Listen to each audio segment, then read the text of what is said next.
hoje a gente está aqui com uma das pessoas, assim, um dos ícones importantes de Baixa Grande, né? Como político, como pessoa, como médico. E para a gente é um prazerzaço. Temos aqui os nossos estúdios do Papo Reto. Ele, né? E eu sou até suspeito de falar dessa pessoa, que para mim eu tenho uma consideração enorme, né? Uma pessoa que me ensinou muito, né, nessa vida, né?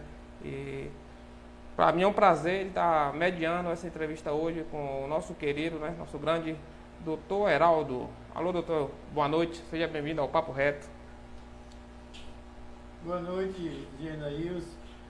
Boa noite, Baixagrandenses.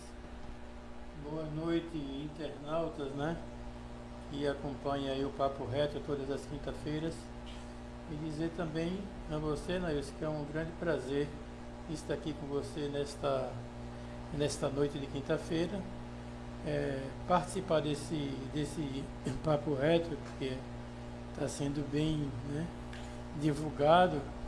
Então nós estamos aqui para ouvir os seus questionamentos e tentar esclarecer um pouco a população sobre vários aspectos que você deseja saber. É isso aí, doutor. Sou uma pessoa bem conhecida, acho que a maioria dos baixagrandenses, desde os mais velhos aos mais jovens, conhece a sua história, né? Que é uma história que não é só sua, é uma história do baixagrandense. O senhor tem feito muito por Baixa Grande, às vezes até abre mão de suas coisas para poder atender as pessoas de Baixa Grande. Mas a gente não podia deixar de iniciar nosso programa sem o senhor falar um pouquinho dessa sua história, né? Como começou a sua carreira na medicina, a sua carreira política. Eu queria que você fizesse um resumozinho da sua história. Quem é Heraldo Miranda? Bem, eu sou Heraldo Miranda, né? Eu sou filho aqui de Baixa Grande, de Edson Tassio Miranda e Elisa Alves Campos. Eu nasci em 1947, 2 de outubro, né? Está próximo de completar a nova data agora em outubro, no próximo dia 2. E minha história de vida é que eu vivi aqui a infância toda, né? Até os 14, 15 anos eu estive em Baixa Grande, vivendo com todas as pessoas da minha idade, alguns que ainda vivem, né? Outros que já se foram, né? Mas eu fiquei aqui até os 15 anos. Depois eu fui para São Paulo com meu irmão Walter, né? Que hoje é falecido. E lá fiquei por mais ou menos 8 anos em São Paulo. Trabalhei, né? Numa fábrica de colchão de molas, como qualquer operário, dava duro, trabalhava bastante e vi que aquilo não era o suficiente para continuar vivendo daquela maneira. Então eu optei para estudar. E lá terminei o primeiro grau e fiz o segundo grau. E depois, na época de fazer o vestibular, eu optei fazer aqui na Bahia, porque justamente a prova lá em São Paulo e aqui na Bahia coincidia a mesma data. Então eu passei de primeira, né, em medicina, e por incrível que pareça, a minha segunda opção foi matemática, né? Eu gostaria também, se não fosse médico, ser um professor de matemática. Embora hoje não sei nem mais direito o que é raiz quadrada, mas gostaria de ser professor de matemática. É isso, doutor. Então eu quero que o doutor Heraldo, além de médico, dava para ser professor de matemática. O senhor foi professor na época de Baixa Grande, né, que o senhor retornou? Exato, quando eu terminei meu curso de medicina, né, aí estava inaugurando o primeiro ano do segundo grau da SENEC aqui em Baixa Grande, né? Então eu fui convidado, e também estava inaugurando a maternidade Milton Pamplona Ribeiro. Eu fui convidado pelo prefeito naquela época que estava tomando posse, Evandro Miranda, para vir para cá, trabalhar no hospital, né? Isso em 77, né? Janeiro de 77, e aí fui ser professor também. Só que em vez de ser professor de matemática, eu fui professor por uns 10 anos de biologia, física, né, no segundo grau, e ciências biológicas no 7ª e 8ª série do primeiro grau. Então, assim, a sua vida, desde lá no início, sempre foi desafio, né? Foi desafio porque naquela época também, além de ser professor do SENEC, né? Como eu falei agora, eu também fui presidente do setor local do SENEC, né? Então aquele prédio da SENEC que era antes, e agora não está todo reformado, todo ampliado, mas o outro prédio, praticamente 80% foi eu que construí, através de gincanas, de um bocado de trabalho que a gente fazia com os alunos, com os pais dos alunos. Então foi eu que construí. E vale ressaltar que essa escola era uma escola filantrópica, então ela recebia a mensalidade dos alunos, o equivalente ao que tinha de pagar para o professor, a folha do professor de cada mês, dos funcionários em si. E eu e um colega da gente, que era bioquímico, o doutor Reginaldo, e a gente dava aula gratuitamente, assinava a folha e devolvia o dinheiro para a escola, justamente para ajudar a escola a pagar os professores e os trabalhadores, né, serventes. Tipo doação. Tipo uma doação. Mas nessa época o senhor já medicava também, né? Já medicava, trabalhava no hospital de Baixa Grande, já tinha começado a operar em Baixa Grande. Ô, doutor, e assim, qual foi assim, o que levou ao senhor a escolher a fazer medicina? A medicina é porque é uma profissão que sempre foi muito bem vista pela população, né? Principalmente naquela época que existia poucos médicos em toda a localidade, e a gente viu o sofrimento das pessoas, principalmente das cidades pequenas, onde não chegavam médicos, né? Onde não tinha médicos, e eu sempre gostei de ajudar o meu povo, a população, e eu achei que a medicina era a profissão em que eu podia dar mais ajuda diretamente a esse povo. Então o pensamento não só foi em criar carreira, mas também de ajudar o próximo. Isso. Isso é muito importante. Se não fosse assim, não era doutor Heraldo, né? Doutor, e a política na sua vida? A partir de momento o senhor se interessou em participar da política? Assim, tinha vontade ou foi por necessidade daquele momento, até de continuar fazendo essa ação de ajudar as pessoas? Como é que o senhor iniciou essa carreira na política? Essa política entrou na minha vida assim quase que espontaneamente, porque eu não vim para ser político, eu não pensava em fazer política, não pensava em ser candidato a nada. Mas como o Evandro era o prefeito e ficou naquele ano, naquela oportunidade, o mandato era de 6 anos, e eu fazendo medicina aqui, operando as pessoas, atendendo as pessoas, e naquela época sempre de maneira mais gratuita, né? As pessoas, né, e o próprio prefeito achou que eu podia ser um bom candidato. E de repente tinha um cidadão que era até meu compadre, chamado Nequinha, que foi delegado aqui de polícia em Baixa Grande. Ele soltou num dia de sábado um cara de panfleto, doutor Heraldo, candidato a prefeito, não sei o que lá. E eu não sabia de nada, quando eu vi de manhã estava o seu cabo eleitoral cheia de panfletos. E aí eu até recusei na época, entramos em conversa, eu não queria na realidade, mas depois até que me convenceram. E depois que entrei, estamos aí até hoje, né? É isso aí. O senhor é formado em medicina, né? E além da formação normal, o senhor tem alguma especializações na área? Pois é, eu sou, além da medicina clínica, eu sou cirurgião geral, né? Fiz espécie de uma residência médica, né? Para poder fazer as cirurgias. Naquela época já existiam outras especialidades cirúrgicas, como urologia, neurocirurgia, e algumas outras especialidades, oftalmologia cirúrgica. E eu optei por fazer cirurgia geral, porque atendia o maior número de atendimento de pessoas, entendeu? Operava mais gente. É tanto que hoje, no Brasil inteiro, na Bahia inteira, como um todo, já existe muita especialidade individual e já existe o cirurgião de mão. Tá? Então, são poucos na Bahia hoje que ainda é cirurgião geral, entendeu? E opera uma quantidade de pessoas, né, de diferentes modalidades. Diferentes tipos de problemas da saúde. E o senhor tem uma média de hoje, quantas cirurgias o senhor já fez? Em torno de quantas cirurgias? Rapaz, eu não tenho a média, a quantidade exata, porque eu nunca me atentei de anotar as cirurgias que eu fazia todos os dias, né, todos os meses. Eu sei que houve épocas, né, que eu fazia em torno de 1.200 a 1.400 pessoas por ano, né? Por ano. Hoje ainda eu opero 80 pessoas por mês, né? Nas cidades que eu trabalho. Isso, se você botar em 12 meses, vai dar quase 1.000 cirurgias.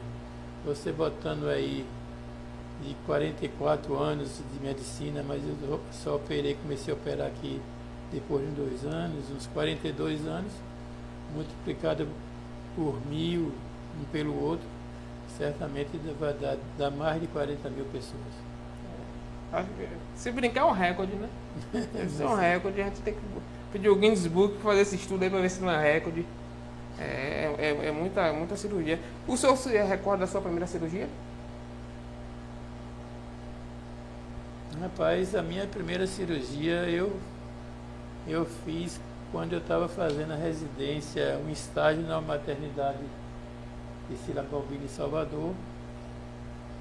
E aí eu fiz a primeira cesárea da minha vida, né, que foi também a primeira cirurgia. Depois vieram outras no Hospital Getúlio Vargas, em Salvador, no Dom Pedro de Alcântara, em Feira, e na própria maternidade. Só na maternidade de Cila Balbino eu passei 3 anos lá. E assim, de todos os processos cirúrgicos, né, como o senhor é um cirurgião geral, faz vários tipos de cirurgia, qual a mais difícil, assim, que o senhor acha? Rapaz, as cirurgias mais difíceis certamente são aquelas cirurgias emergenciais. Por exemplo, eu trabalhei agora, tem pouco tempo que eu parei, mas eu fiquei uns 20 anos na emergência do Hospital Colégio Sandalo. E lá chega muito acidente de carro, de moto, e os ferimentos por arma branca, facada, arma de fogo, de tiro, né? E quando a pessoa leva um tiro, por exemplo, na barriga, aí perfura um bocado de coisa por dentro, né? Então são cirurgias realmente difíceis de ser realizadas porque tem de se reconstituir algumas coisas internamente, entendeu? Porque as pessoas pensam que operar é tirar a bala, não é tirar a bala, é recuperar o que a bala causou, os estragos que ela causou por dentro, entendeu? Porque se ela não causou nenhum estrago, nem precisa tirar a bala, entendeu? Mas normalmente essas cirurgias, eu mesmo já operei uma pessoa que alguém perfurou ele com a chave de fenda no coração. E eu tive de abrir todo torto, né? E abrir e operar o coração do cara para tirar a bala. E isso foi gratificante que a pessoa sobreviveu. Isso é muito especial. Acho que a maioria dessas cirurgias sempre deram certo, né? Então a gratificação é quando sai do centro cirúrgico, ver como a vida foi salva. Graças a Deus eu tive um sucesso bastante bom nas cirurgias realizadas, tanto as emergências como as cirurgias marcadas, né? Porque a cirurgia emergencial, você vai para salvar. Se você não salvar, não tem tanta repercussão. Agora você pega um paciente que ele vai se operar, por exemplo, de vesícula, botar no centro cirúrgico, o paciente entra andando, são, tranquilo, para tirar a vesícula e de repente acontece alguma coisa com ele. Ele morre, é mais constrangente, né? Mas realmente eu tive esse sucesso assim de ter muito poucos casos dessas 40 mil cirurgias, muito poucos casos de insucesso. Assim, dessas poucos erros que teve algum desses erros que o senhor se sentiu assim, sentiu aquela emoção de não ter conseguido, né, ter sucesso nessa cirurgia? Ah, sim, com certeza. Porque toda vez que o objetivo é salvar o paciente. O emergencial, a cirurgia seletiva, tirar a dor dele, entendeu? A mulher que vai tirar o útero por causa de sangramento. Se por acaso acontecer alguma coisa, você sempre tem, né? Sempre sente aquilo que devia não ter acontecido, né? Esse é o nosso programa podcast Papo Reto, através da TV Cristal. Hoje a gente está batendo um recorde de audiência, doutor. Recorde de audiência, nosso quarto programa, recorde de audiência. A gente Acho que não vai conseguir hoje mandar alô para todo mundo, que é muita gente. Hoje, por um probleminha pessoal, nosso diretor não está presente no estúdio, que me ajuda, Nezinho Massa, mandar um abraço para ele que está assistindo de casa. A gente não vai conseguir acompanhar, mandar um alô para todo mundo, mas desejar, eu deixo aqui o boa noite e agradecimentos a vocês que estão participando junto com a gente desse podcast, que é muito importante, né? O sucesso do nosso programa é a participação de vocês, e por isso é que eu deixo meus agradecimentos, e pode contar sempre com esse programa, está de portas abertas, né, para levar para Baixa Grande as informações e o melhor que acontece na nossa região. A gente vai dar continuidade, doutor. O senhor tem assim uma suposição de quantas cidades da Bahia o senhor já trabalhou como médico? Rapaz, exatamente não, mas acredito que acho que mais de 20 cidades, né? É Feira, Salvador, Ipirá, Mundo Novo, Piritiba, Miguel Comum, Tapiramutá, Morro de Chapéu, que eu estou agora, Jacobina, que é um centro importante também, Macajuba, né?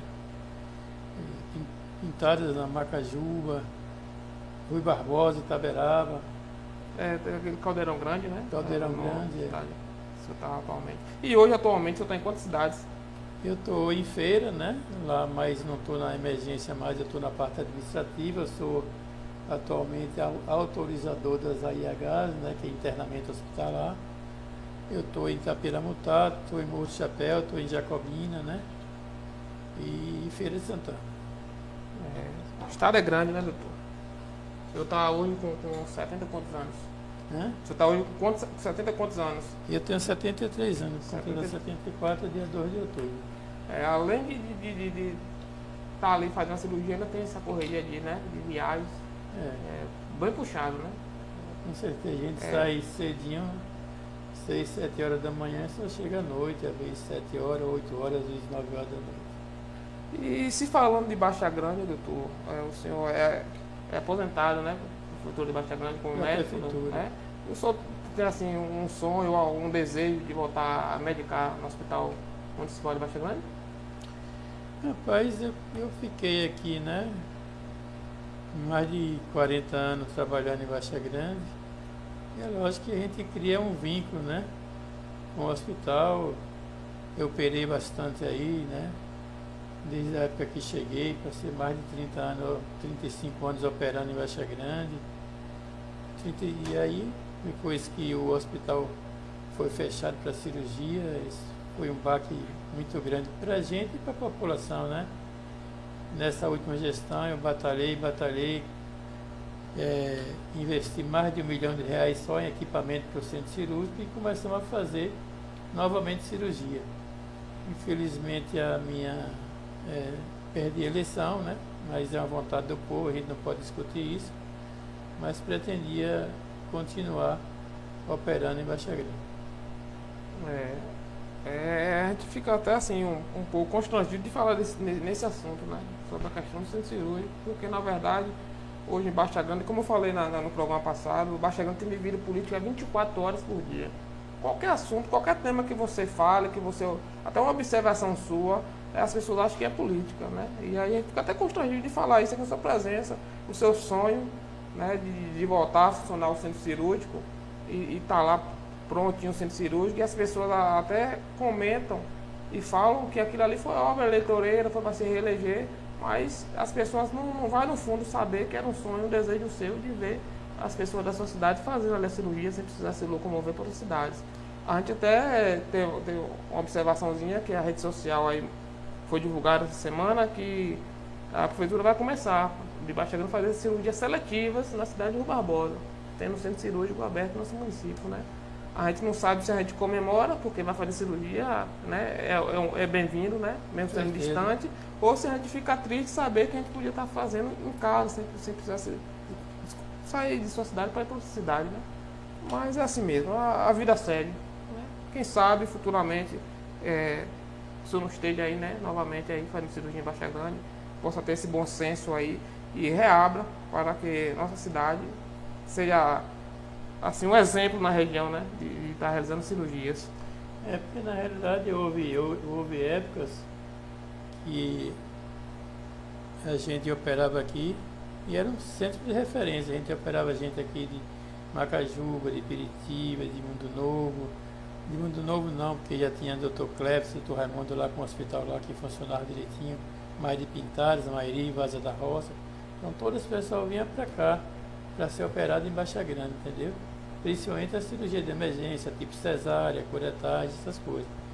Então, na realidade, isso não foi uma coisa eleitoreira, foi uma coisa que já se realizou há 30, 40 anos atrás, entendeu? Eu tenho muitas pessoas aqui em Baixa Grande que às vezes eu encontro e me falam, ó, doutor, eu sou fulano de tal, eu nasci aí em Baixa Grande, parto cesárea que o senhor fez, e essa pessoa tem 30 e tantos anos e hoje não se faz, tá certo? Então não é um sonho, é a questão da realidade que o povo precisa ter uma solução das suas enfermidades. O senhor falou agora sobre essa questão de partos, muitas pessoas, né? Até já de idade, de 30, já mãe de família, pai de família, para o senhor, esse menino aqui, meu filho nasceu de suas mãos. Eu lembro que a gente, há pouco tempo, recebeu até um menino lá, que o nome era Heraldo. Eu lembro que com o senhor, que foi, a mãe botou essa homenagem, que o senhor fez o parto, né? Que era Heraldo menino. Tem um agora que estava internado no Hospital Roberto Santos, que operou de apendicite, que eu fiz o parto cesáreo também, o menino deve ter uns 7 anos. E o nome dele é José Heraldo, o José do pai e Heraldo em homenagem, entendeu? Então a gente fica feliz por isso, entendeu? Tem até um fato importante, que na eleição de 82, quando concorreu eu e Mimi, né? Sendo adversários, né? E aí, no dia da eleição, em 82, no dia da eleição, umas 10 horas da manhã, que é o pique de você estar na rua pedindo voto, e naquela época não tinha muito essa questão de boca de urna, não. Entendeu? A gente está lá pedindo voto, e a mulher chegou, a mulher que era esposa de um vereador do lado de mim, contou. Aí me chamaram, eu fui lá, eu mesmo fiz anestesia, eu mesmo operei a mulher. Quando terminou, o marido, que era vereador de mim, estava em pé na porta. Aí eu falei, pronto, pode visitar seu filho que está tudo bem aí. Ele entrou, quer dizer, então não foi, eu não pensei na questão política, que fosse vereador de mim e a mulher, se dane para lá. Eu fui lá e fiz o parto dela, e mesmo fiz anestesia, fiz o parto dela. E agora, recente, no aniversário de seu Francisco de Austílio que eu fui, essa mulher chegou e falou, o senhor me conhece? Eu digo, não. Eu sou aquela criança que o senhor fez o parto em 82, que meu pai era vereador e tal. Quer dizer, a gente fica maravilhado, né? Não tem dinheiro que pague isso. Não tem nada. Não tem dinheiro que pague isso. Isso é emocionante demais. É isso aí, doutor. Vamos dar uma esquentadinha no papo, né? A gente tá vendo que o pessoal tá participando muito aqui. Muita gente aí, muita gente conhecida, muitos amigos participando. Mandar um abraço aí para nosso amigo Guerreiro, também tá participando aí, que faz parte, tá junto com a gente na nossa equipe aqui. Que tá em breve tá estreando aí, né, Guerreiro? O Jornal do Meio-Dia aí. Guerreirão também que tá aí, vai aparecer um pouco nas telas aí para trazer informação pro pessoal. Mandar um abraço para Clarivaldo Pessoa, nosso amigo Clarivaldo Pessoa, que sempre está orientando a gente, que está passando as dicas de como a gente se apresentar aqui, levar até melhor a informação para vocês.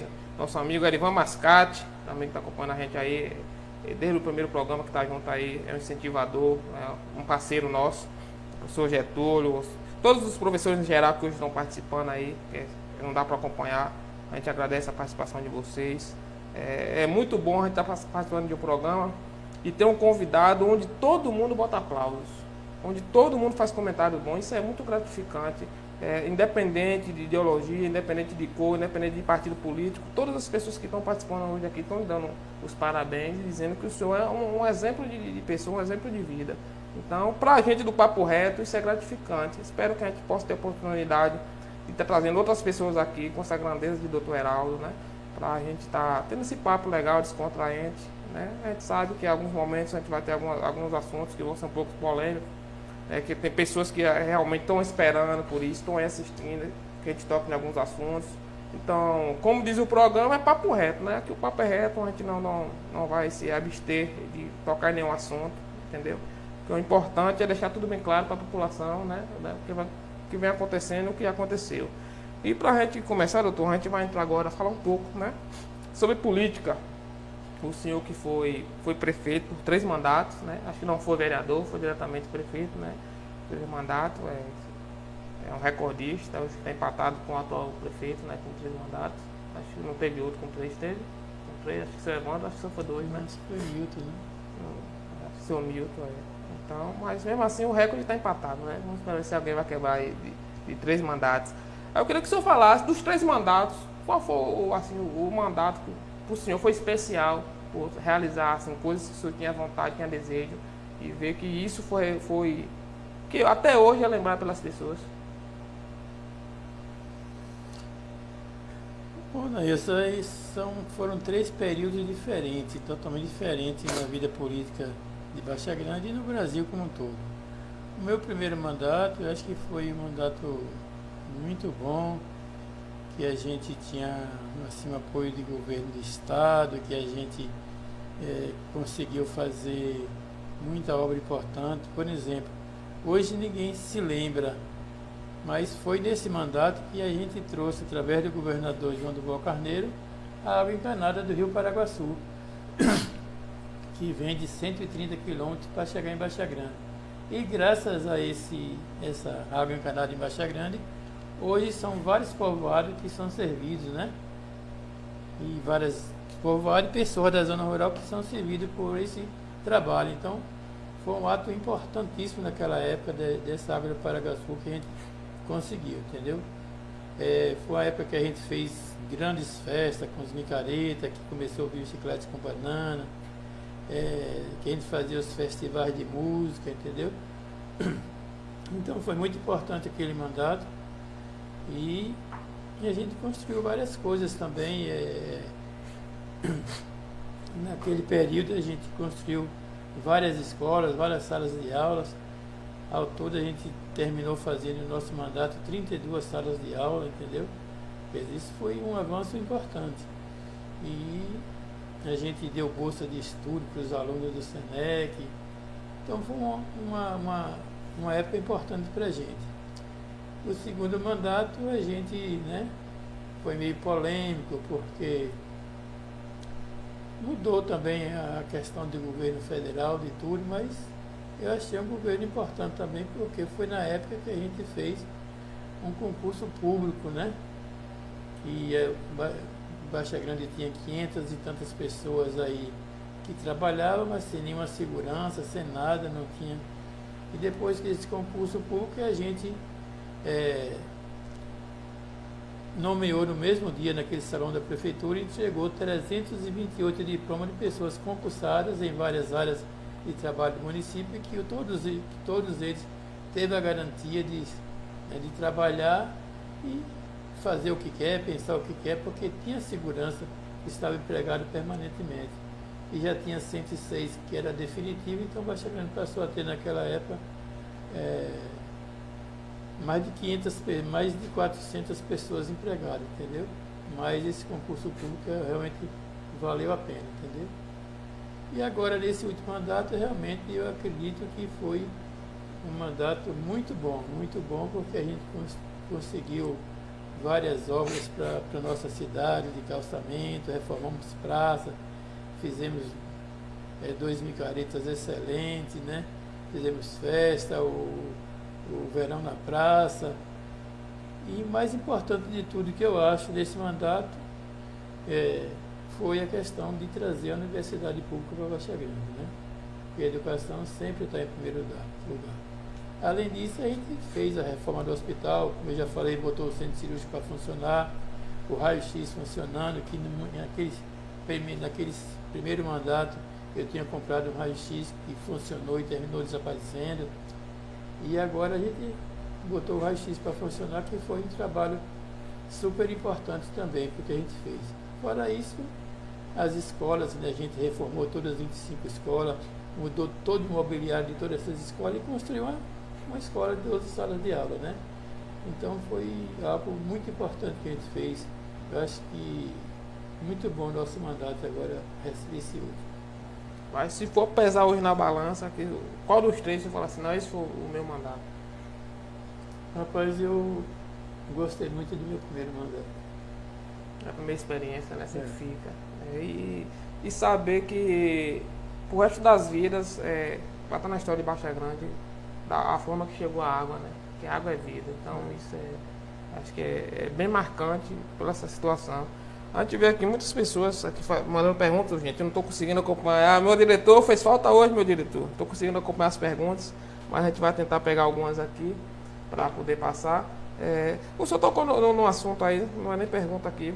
O senhor falou que achei, foi uma coisa que lhe marcou muito, foi a questão do senhor ter realizado aquele concurso público, né? Ter efetivado pessoas.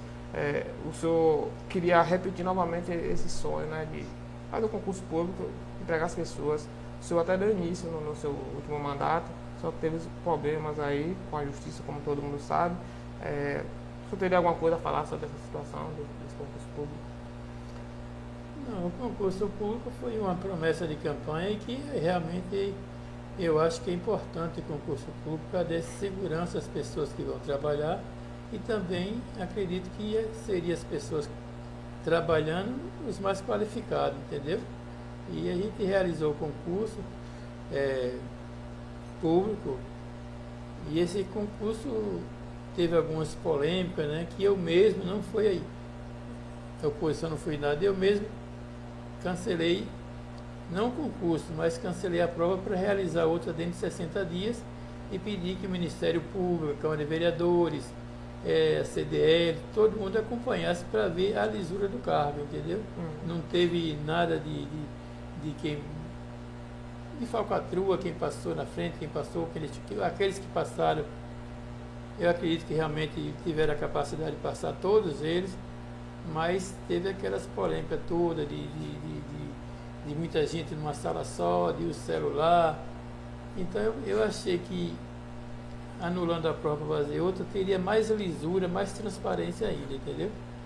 Mas aí quando cancelou, foi a época que estava começando a tal da pandemia do vírus, que os juízes, né, se afastaram dos cartórios, né, e ficou esse tempo todo sem dar autorização para realizar nova prova. Então o concurso até hoje não foi anulado, ele está esperando o juiz autorizar para a gestão atual fazer nova prova, não um novo concurso. Refazer a prova. Refazer a prova. Porque na verdade, assim, doutor, acho que as pessoas comentam muito. Hoje parou com os comentários, né? A gente sabe que pós-política algumas pessoas acabam entrando no silêncio, porque quando é pra gente jogar pedrinha nos outros, a gente é bom, né? Mas quando é para receber a pedra na nossa casa, é complicado, né? Mas a sua atitude foi louvável, né? Perante a reivindicação do povo, né? Nas redes sociais, e o senhor não ter homologado. O senhor poderia ter homologado o concurso e hoje tá as pessoas brigando na justiça, mas o senhor teve essa sensibilidade de ouvir a população e naquele momento acho que as pessoas estavam na euforia da política e não tiveram nem a oportunidade de analisar isso. O senhor teve essa atitude de anular a prova. Você poderia ser... Da realidade não é isso. Eu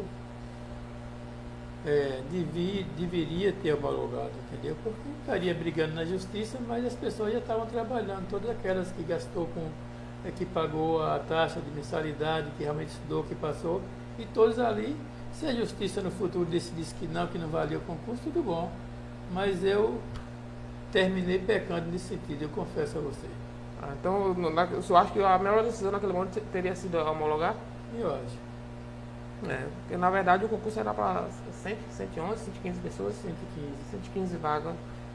Acho que nesse período aí muitas pessoas já teriam uma estabilidade melhor, né? Exato. Muitos que estão desempregados teriam uma estabilidade melhor, poderiam até trabalhando.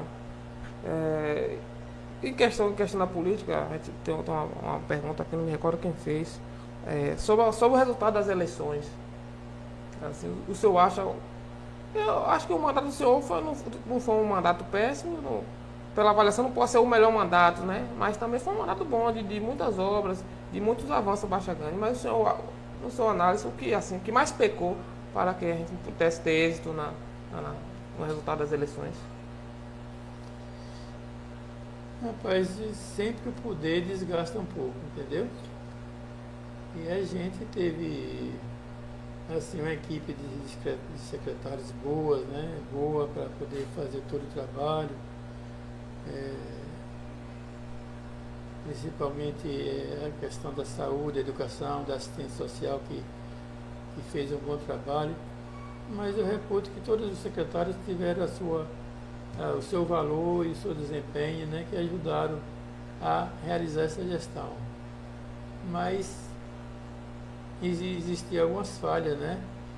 Porque, como eu falei, o poder desgasta, e eu também acredito que o fator financeiro também influenciou bastante, entendeu? Porque a gente sabe que na última semana a gente tinha pesquisa ainda favorável para a gente e terminou no dia a gente perdendo a eleição. Eu acho que o fator financeiro aí contou muito. Mas a gente sabe que a política é assim, né? Sempre alguém tem que vencer, né? Exato. Alguém tem que vencer. Mas de qualquer maneira a gente não pode tem de aceitar a decisão do povo, né? Ou de uma maneira ou de outra tem de aceitar. E se o povo quis assim, tem de aceitar e vamos para frente. E esse pós-eleição, assim, depois do dia 31 de dezembro, como é que está sendo essa situação? Eu acho que o senhor teve alguma dificuldade, teve que correr atrás, né? Tem que voltar a trabalhar urgente, né? Para resolver suas coisas pessoais. Eu acho também que assim, o senhor não teve assim um momento ainda, né? Assim, de vir a público, conversar com as pessoas, que está sendo a primeira vez, né? Assim, o que o senhor teria a dizer àquelas, acho que mais de 5 mil pessoas que votaram no senhor, que ainda acreditaram que o senhor poderia continuar fazendo o trabalho Baixa Grande, o que o senhor teria para dizer a essas pessoas nesse momento? A gente teve 5.620 votos, parece. A gente tem de agradecer bastante a essas pessoas que acreditaram no nosso trabalho, que sempre acreditou em mim e que a cada mandato que ia passando a cada ano, nas eleições que disputei, sempre aumentando o número de votantes, né, que confiavam em mim. Então eu agradeço de coração essas pessoas, né, pelo empenho, pela dedicação, pelo voto, né, e essa questão de falar em público é justamente isso, é porque eu não voltei rapidinho ao trabalho e realmente eu estou pensando ainda sempre na questão minha pessoal de resolver as questões que eu tenho financeira ainda, né? E isso toma um tempo muito grande minha, então, mas valeu esses 5.620 votos, eu agradeço de coração. É isso aí, esse é o Dr. Heraldo, aproveitando o momento, né, para fazer seus votos de agradecimento à população. A gente sabe que o Dr. Heraldo é uma pessoa muito de compromisso, gosta de honrar muito seus compromissos e por isso teve que partir logo para enfrentar as estradas aí, né, para poder conseguir se estabilizar novamente. Mas o senhor é um ser abençoado por Deus e Deus rapidinho bota o senhor firme e forte novamente. Esse é o Papo Rap Podcast, através da TV Cristal, mais uma vez aqui, recebendo hoje nosso convidado, o grande Dr. Heraldo, prefeito, médico, amigo. Para quem está chegando agora, para quem está assistindo o nosso primeiro programa, seja bem-vindo. A gente está todas as quintas-feiras, a partir das 19h30, trazendo aqui para Baixa Grande informações que já passaram aqui, pessoas como o Dr. Ramon, como o nosso amigo Guerreiro, falou muito sobre esporte, passou por aqui Pedro Som, pessoa que teve um papo muito legal, contou sobre sua história de vida. Pedro Som é uma pessoa que vem, sempre tá de portas abertas para ajudar a cultura de Baixa Grande, né? É um ícone da cultura. E hoje a gente está tendo o prazer de receber o Dr. Heraldo. A gente vai estar tendo a oportunidade aqui também, como está no mês, né, Setembro Amarelo, a gente tem a oportunidade de ter aqui um psicólogo, algumas pessoas para falar um pouco sobre a importância desse mês, né, que a gente não pode deixar de abordar, que é um assunto muito especial, um assunto muito importante. E eu gostaria também, doutor, se o senhor falasse, comentasse um pouco sobre essa questão, o senhor que é médico, o senhor que encontra muitas situações, né, de crise, né, nos hospitais, o que o senhor tem a falar sobre essa questão sobre o mês amarelo, que é sobre a questão do suicídio, né? Que a maioria das vezes é levada à depressão, né? A problemas pessoais. Você poderia falar sobre esse assunto? Na realidade, Nailson, a questão da depressão tem sido uma das principais enfermidades, né? Talvez a enfermidade do século que mais tenha causado essa questão do suicídio, né? E isso aí acontece geralmente por várias situações familiar, talvez alguma coisa genética, mas várias situações em questão familiar, principalmente agora durante essa pandemia, onde as pessoas tiveram de ficar isoladas nas casas, estão de quarentena, sem poder trabalhar, e às vezes o fator financeiro de não poder ter seu ganho necessário para manter sua família, aumentou bastante o número dessa questão de suicídio. Então é preciso ter cuidado bastante nessa questão, mostrar para os familiares que devem tomar cuidado, muito cuidado com essa questão, porque é realmente muito perigoso. Na verdade, o acolhimento é uma das peças mais importantes, né, doutor? O acolhimento da família, quando a família acolhe. Porque acho que a depressão ainda é vista muito sem importância para as pessoas. Muitas pessoas não levam a sério a questão da depressão, acham que é mania, que é se fazendo, e a depressão é um problema muito grave. Acho que as pessoas devem ter mais empatia pelo outro, né? Muito mais empatia. Doutor, dando seguimento aqui no nosso programa, a gente fala um pouco de política, a gente tem muito mais assunto aí pela frente, fala de política. A gente voltar a falar um pouquinho sobre a questão pessoal. Eu só falar sobre a questão familiar, seus filhos, quantos filhos o senhor tem hoje?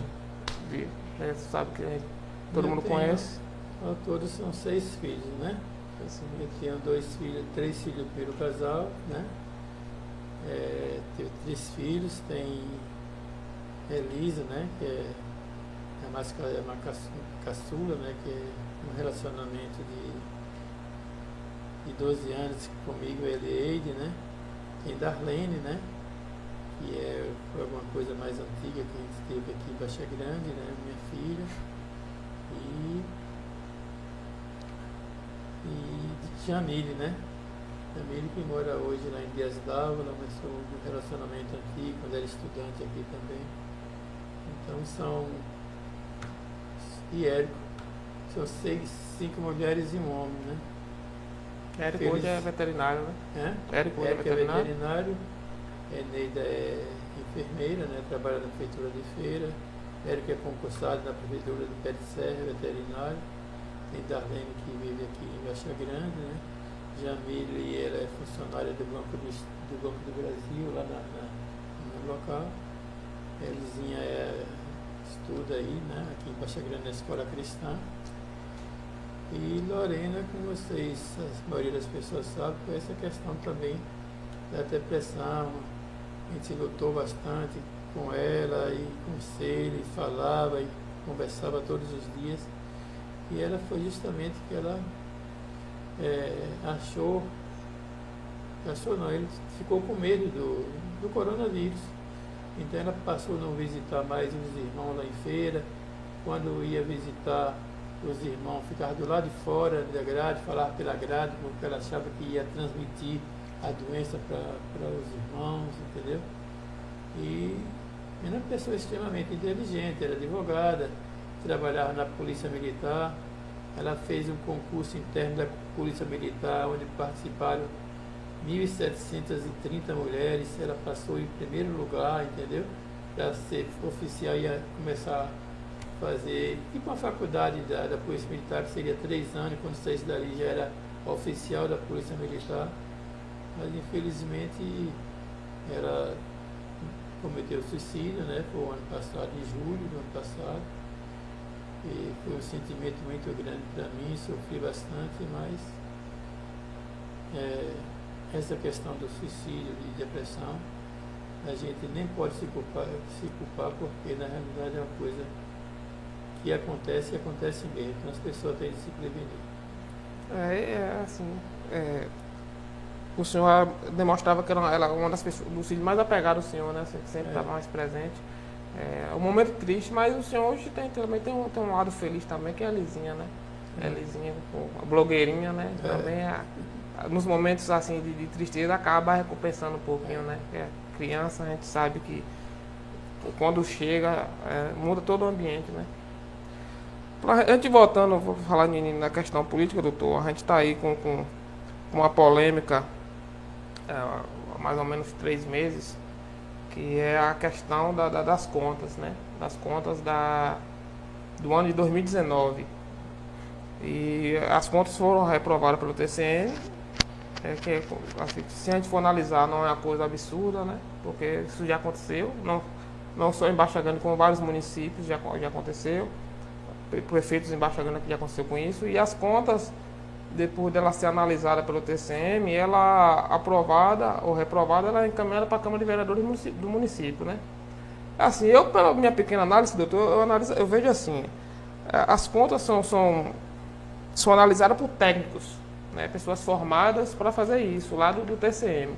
E após essa análise, quando eles veem que algumas coisas não estão ali 100% na linha, eles reprovam.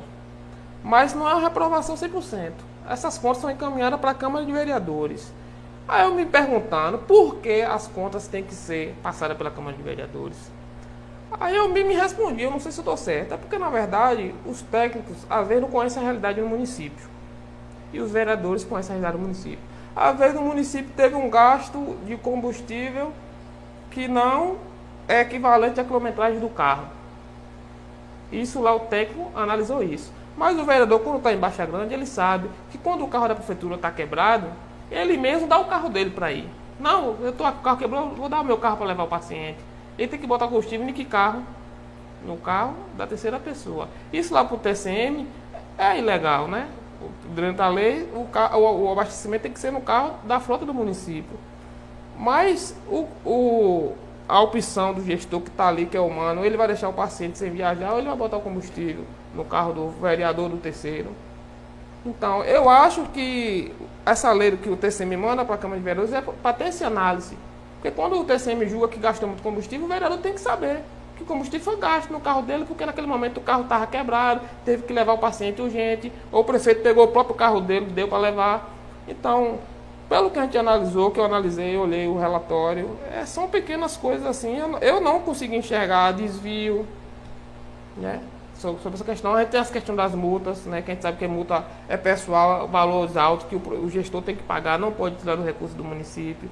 E às vezes o gestor recebe um salário, que às vezes aquele salário até gasta com a população mesmo, com atendimento do remédio de uma coisa de outra, sempre tem em cidades pequenas, né? A gente viu lá que no relatório tinha a questão de modalidade de contratação, que foi feita antes do senhor e está sendo feita até hoje, como a licitação para a comunicação, que está lá no relatório dizendo. Então são vários detalhes que, quando o técnico negou, ele deixou na mão do vereador, que conhece a lei do município. Então eu não vejo dificuldade por essa questão de reprovação, porque eu lendo o relatório das contas de 2016, teve atos graves e as contas foram aprovadas, né? Eu queria que o senhor falasse um pouco sobre essa questão aí, porque é uma polêmica no município todo, falam pessoas que até não entendem, não procuram as informações, acham que as contas vão reprovar, porque o gestor fez alguma coisa grave. Então eu queria que o senhor falasse um pouquinho sobre isso. Pois é, Nailson, o Tribunal de Contas do Município, o TCM, como o nome já está falando, ele emite um parecer prévio. Isso significa que a opinião dele é aquele, mas para ser aprovado ou reprovado, quem faz isso é a Câmara de Vereadores de cada cidade, tá certo? Por exemplo, até se o Tribunal de Contas fazer um parecer prévio favorável ao prefeito, dando que está aprovado as contas, se todos os vereadores da oposição quiserem, ele pode reprovar, achar que o tribunal está errado, e dar 8 votos contra e reprovar as contas, entendeu? Então eles fazem um parecer prévio. E essa questão justamente é isso, como você fala, quais a maioria, prefeituras do Brasil todo, das câmaras de vereadores que dependem dos tribunais, apesar de que o Tribunal de Contas só existe em 2 ou 3 estados do Brasil atualmente, nos outros estados já não existe mais, entendeu? Que faz esse trabalho, que, como você falou, um trabalho técnico, né? E ninguém deles reconhece ou conhece a realidade de cada do município, que ali existe, entendeu?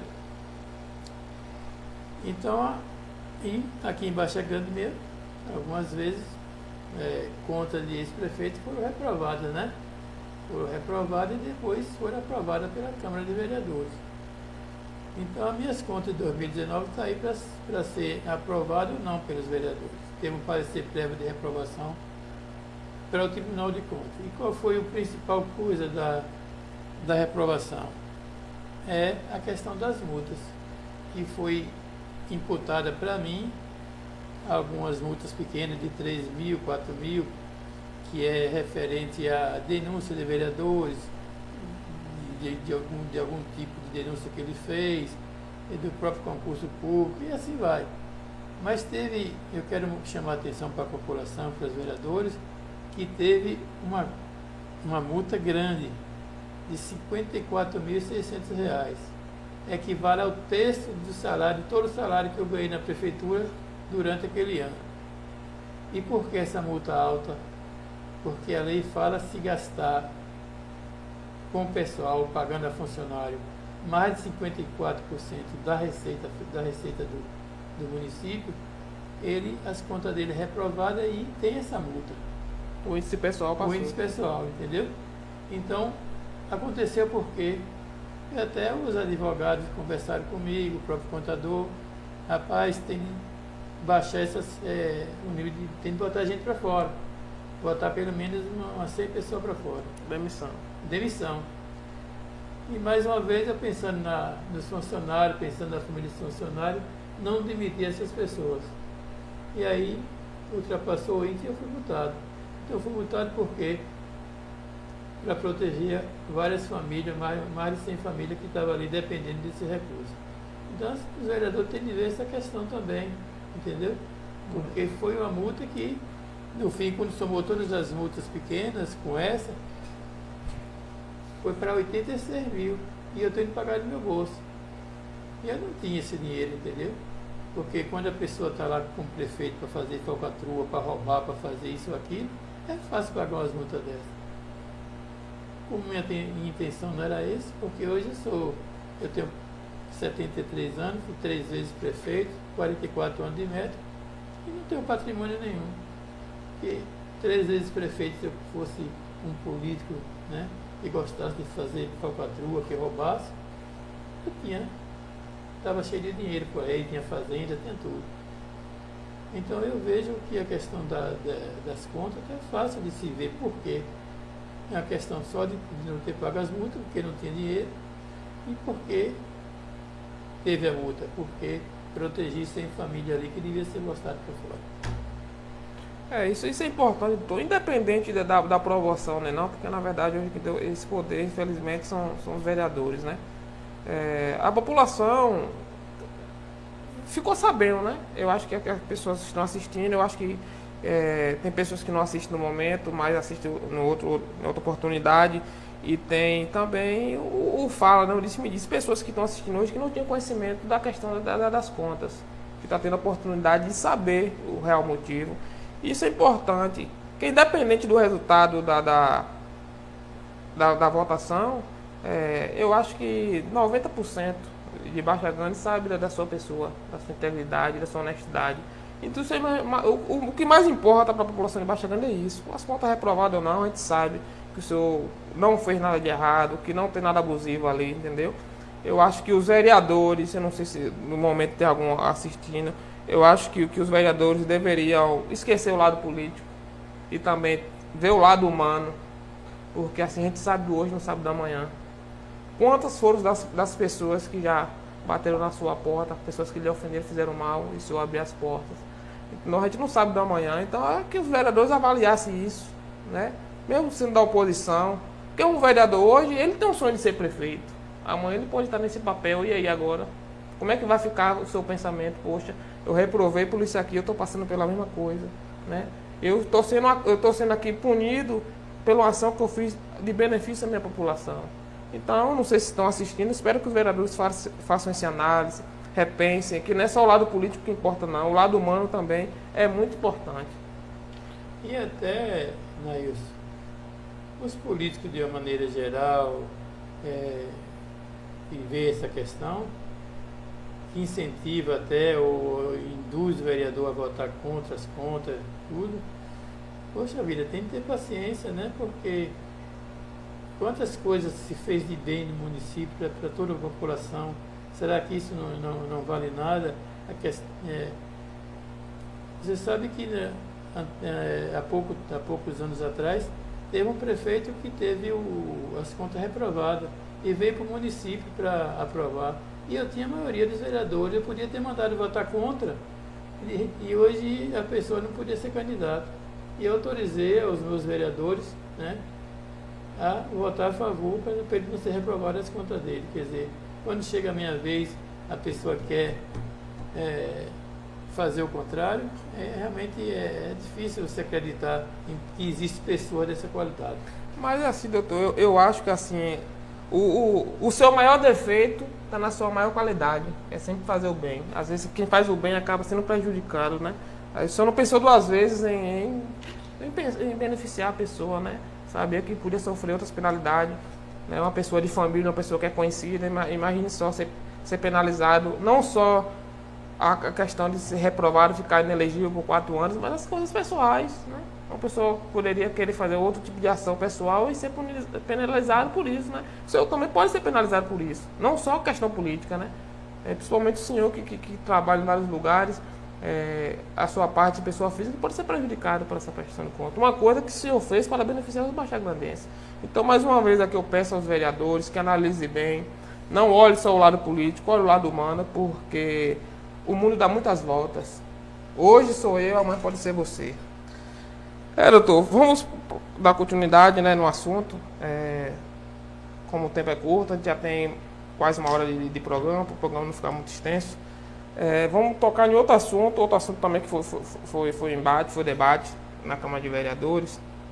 Eu também acho que são alguns assuntos que são sem necessidade, né? Porque assim, quando eu sou conhecedor das coisas, eu tenho prova das coisas, eu não preciso ir lá questionar e ameaçar ninguém. Eu vou lá e mostro as provas, tá errado aqui, tá certo aqui. E tá tendo um embate muito assim na Câmara, que é só embate, até o momento não foi provado nada. E muitas pessoas se perguntam, principalmente os professores que estão assistindo a gente aqui nesse momento, que eu acho que é uma grande maioria. Eu só falar sobre a questão da precatória, o valor que tinha em conta da precatória, né, ficou restante, e é muito discutido sobre isso. E já falo no plenário da Câmara, que esse dinheiro foi para o bolso de pessoas, né, de empresários, tipo assim, empresários ou de pessoas ligadas ao senhor. Eu queria só falar sobre essa questão, como foi gasto esse dinheiro, como foi feito isso aí. Isso é simples a questão.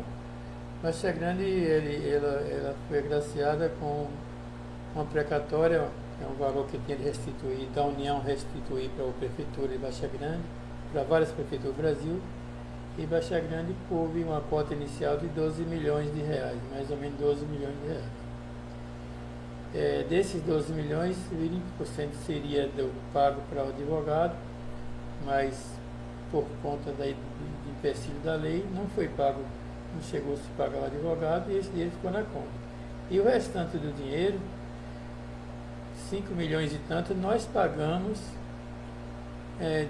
um repasse para os professores, para o pessoal que trabalha nas escolas, os serventes, as merendeiras, né?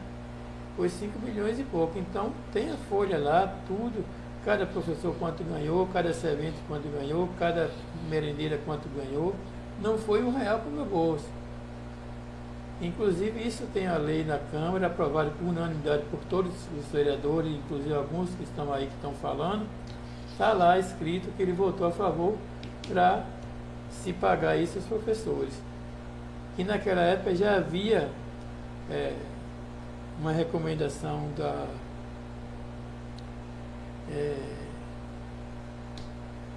TCM? Do TCU. Já havia a recomendação do TCU para que não podia pagar esse dinheiro aos funcionários, que tinha de gastar em outra coisa. Mas mesmo assim eu paguei, porque eu achei que os professores, merendeiros, todo mundo tinha a necessidade daquilo e merecia aquilo. Então eu chamei para mim toda a responsabilidade. Mais uma vez assumi a responsabilidade para mais de 200 ou 300 famílias, entendeu? E porque ainda só pode sofrer isso lá na frente, né? Você sabe disso, que alguns prefeitos que pagaram sofreram anos depois, né? Pois é. Então foi isso que gastou, 6 milhões. Uma grande parte, ninguém é cego, todo mundo viu, está aí São 25 escolas todas reformadas, compra de móveis escolares, ar-condicionado na maioria das escolas, tudo foi gasto aí, né? Através de empresas, né? Que a gente pagou uma parte do muro lá dessa escola de 12 salas de aula, porque não veio dinheiro para construir o muro, né? E assim foi distribuído o dinheiro que foi pago aos empresários. Os empresários foram todos daqui, todo mundo conhece, né? Os que fez a reforma, que é parente até de vereador e tudo, que fez a reforma aqui, mas não vereador do meu grupo. Foi pelo contrário, foi vereador do grupo oposto que fez as obras, entendeu? Então, para ver que não houve nenhuma intenção política de dirigir ou beneficiar um empresário qualquer. Ele fez a licitação dele e ganhou. Então, uma grande parte desse dinheiro foi feito na reforma, a parte pagou os professores, e o que sobrou restante no final do ano, como a gente tinha de chegar no final do ano, para passar de mandato, tinha que pagar várias contas, né?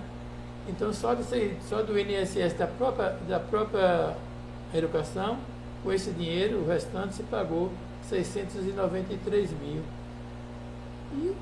E o comércio também, que a gente comprou material, inclusive para poder reformar alguns pequenos concertos de escola que não entrava ali no contrato dos empresários, que a gente fez muito, entendeu? Então, quem chega lá na Câmara e fala, cadê o dinheiro? É fácil, vai lá, digita lá no TCM, no SIGA, que vai aparecer onde foi pago. Não precisa ir para a Câmara falar nada, porque está lá escrito, entendeu? Foi um dinheiro que a gente gastou diretamente, ouvi o contador, ouvi meus advogados.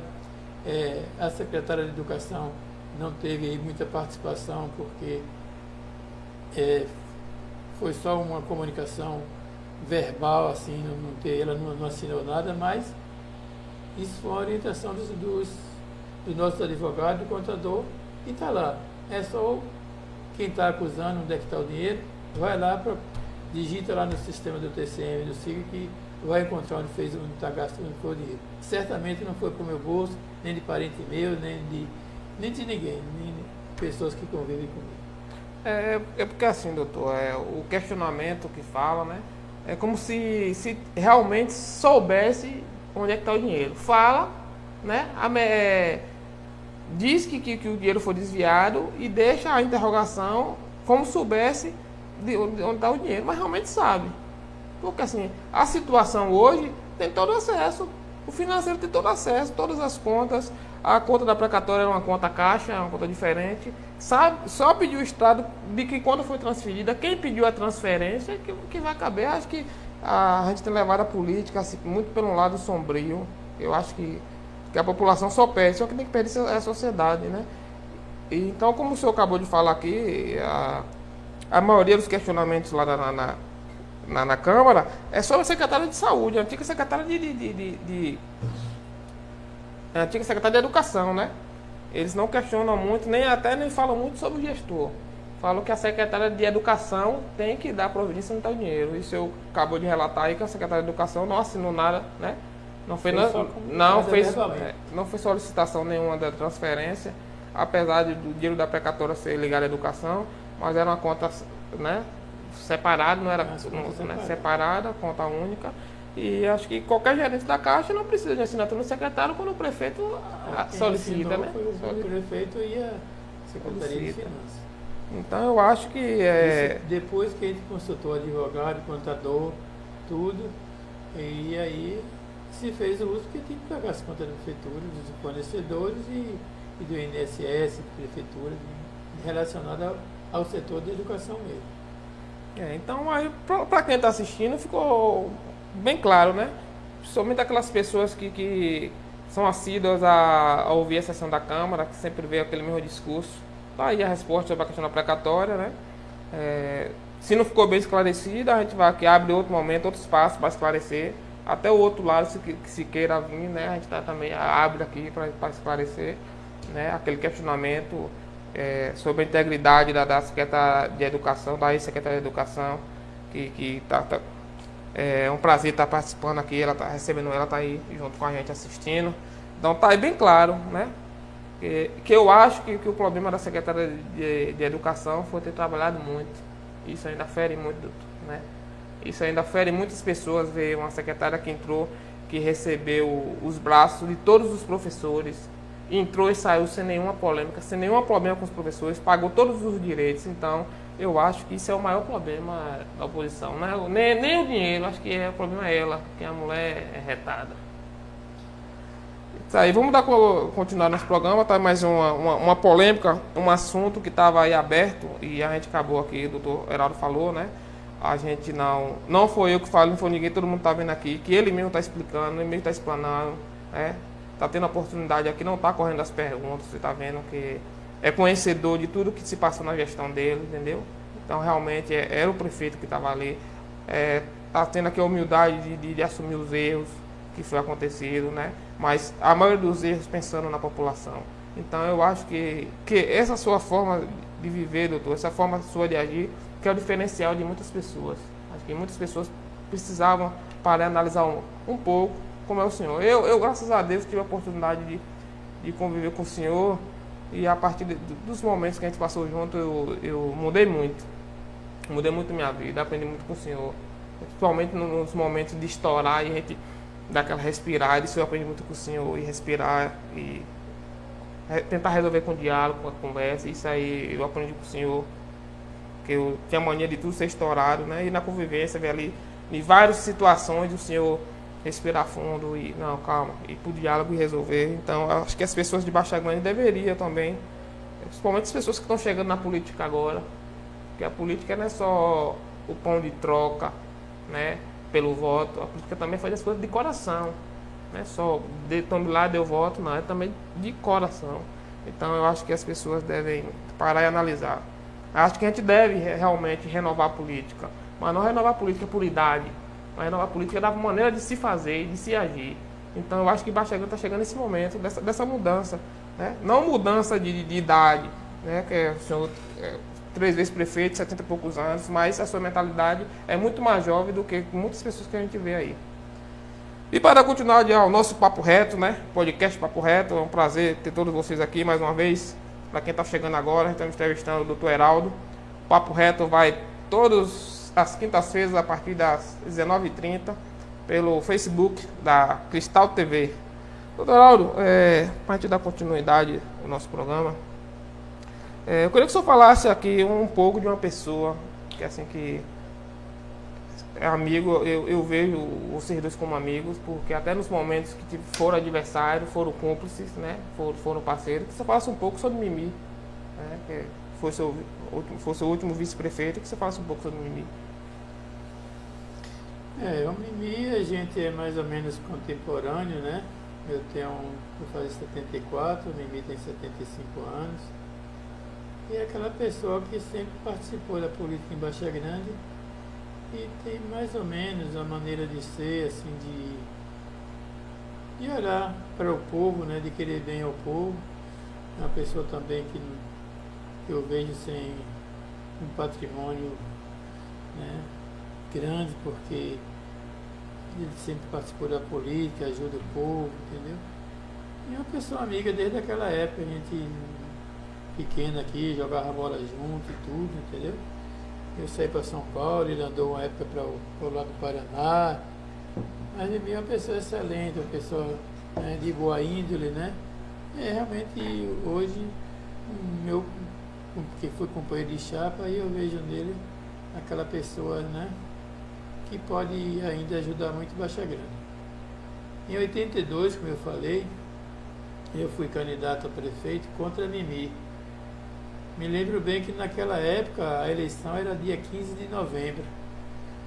E eu, adversário dele, ele meu, a gente conversou um pouco e a gente resolveu jantar. Eu com o Neinha, que era o vice-prefeito, e ele com o vice-prefeito dele, na casa do Dr. Adilson Moscovito, era um médico que morava aqui, né? Que trabalhava aqui na época no final do mandato aí de Evandro. E o Dr. Adilson nos cedeu a casa dele e nós jantamos juntos no dia 14 de noite. No outro dia era eleição, eu contra ele.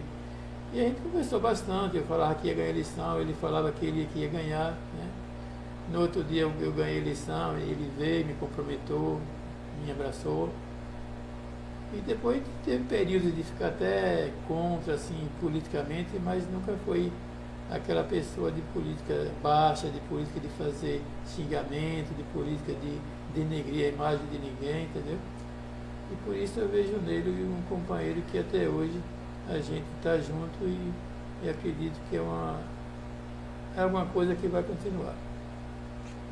Em mim, assim, tem assim, um pouco do perfil do senhor também, né? Uma pessoa bem humana, bem assim, de falar, né? De esclarecer as coisas.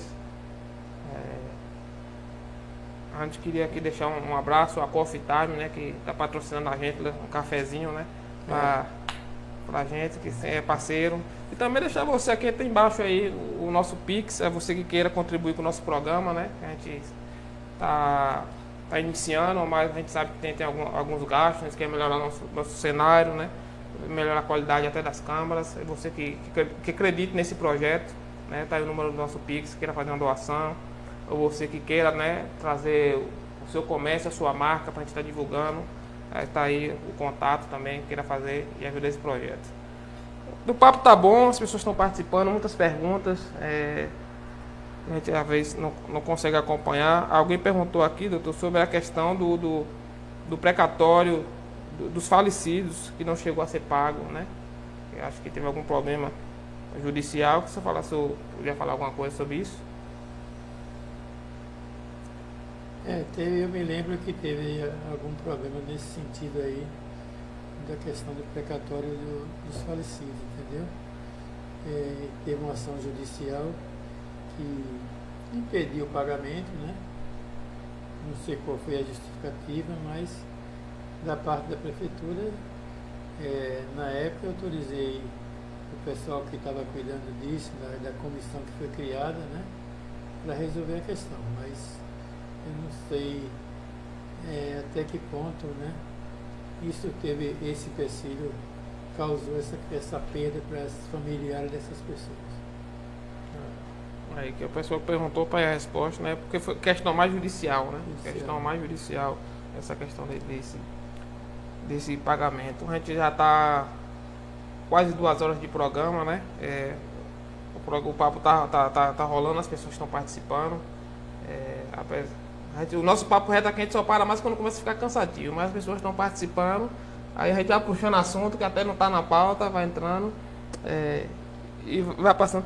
Doutor, queria que você falasse sobre essa questão partidária. Você hoje é o presidente municipal do PP, né? A gente hoje temos 6 vereadores eleitos pelo PP na Câmara, mas a gente vê que hoje não tem um alinhamento bom assim, né? Que assim, foram eleitos pelo PP, pelo partido da oposição, e assim, não é porque tá lá que tem que fazer oposição. Eu acho que o vereador tem que ser coerente. Se tá certo, eu acho que ele tem que aplaudir, tem que correr atrás. Se tá errado, tem que cobrar, né? Que eu acho que o maior papel do vereador é esse de fiscalizar. Mas eu acho assim que tá alguma coisa fora do lugar essa questão entre os vereadores do PP com o partido. Na realidade nós elegemos 6 vereadores. Você vê que quando a gente foi para o PP, foi todo mundo junto, todo mundo em grupo, né? Na realidade a gente fez uma chapa só do PP, né? Mas foram 16 candidatos, né? Porque não existindo a coligação, o nosso companheiro Alberto foi participar, mas foi através de outro partido. Mas só do PP tinha, acho que 16 candidatos ao todo, com as mulheres e os homens. E aí nós elegemos esses 6 vereadores, né? Mas é isso que a política é isso. As pessoas têm o direito, né, de fiscalizar o prefeito e ser coerente, né? Aquilo que ele acha que tem de aplaudir, não é porque o prefeito foi de partido contrário que ele deixe de aplaudir, ele tem de aplaudir mesmo. O que é feito de bom tem de ser feito, tem de ser aplaudido. Embora na minha gestão em que encontrei vereadores que não pensavam assim, né? Que sempre tem de criticar por tudo. Mas eu acho que os vereadores têm de fazer sua crítica necessária e aplaudir na hora necessária. E na hora de votação também, Se for um projeto bom para o povo, vamos votar a favor do prefeito. Se for ruim, não vamos votar. Então a orientação da gente sempre foi nesse sentido, né? E como agora a gente está no período inicial, né, desse mandato, agora esperar para que cada vereador tome uma posição que é cabível de um vereador no seu mandato. O senhor, assim, que tem muita experiência, muitos anos de política, o senhor acha que a política de Baixa Grande iniciou muito cedo? Porque, assim, são 9 meses de mandato, né? O senhor acha que já iniciou muito cedo as cobranças, principalmente que hoje com a rede social, que tudo é forte, né? Tudo chega na rede social. O senhor acha que é muito cedo ou é a questão de erro mesmo de gestão? Não, eu acho que realmente com a questão das redes sociais está muito fácil você falar política, criticar, ver uma coisa errada, fala isso envolve política, né? A crítica, né? O aplauso. E através das redes sociais isso tem facilitado. Agora é lógico, se as redes sociais falam bastante é porque também existem erros bastante, entendeu? E esses erros refletem, né, de uma maneira geral na população, chega a todo mundo através das redes sociais. Mas é lógico que a gestão, tendo seus correligionários, vai debater. Isso gera questão política permanente, que não deveria ser assim. Eu mesmo que fui prefeito e sou político há muito tempo, eu procurei agora me resguardar. Eu apareço pouco nas redes sociais, justamente por isso que como eu falei de início, eu estou cuidando um pouco da minha vida pessoal, porque eu preciso resolver isso, para depois a gente ver a questão política. É isso aí. E a gente vê também que hoje o fake news é muito grande, né? Às vezes muitas informações chegam de forma errada.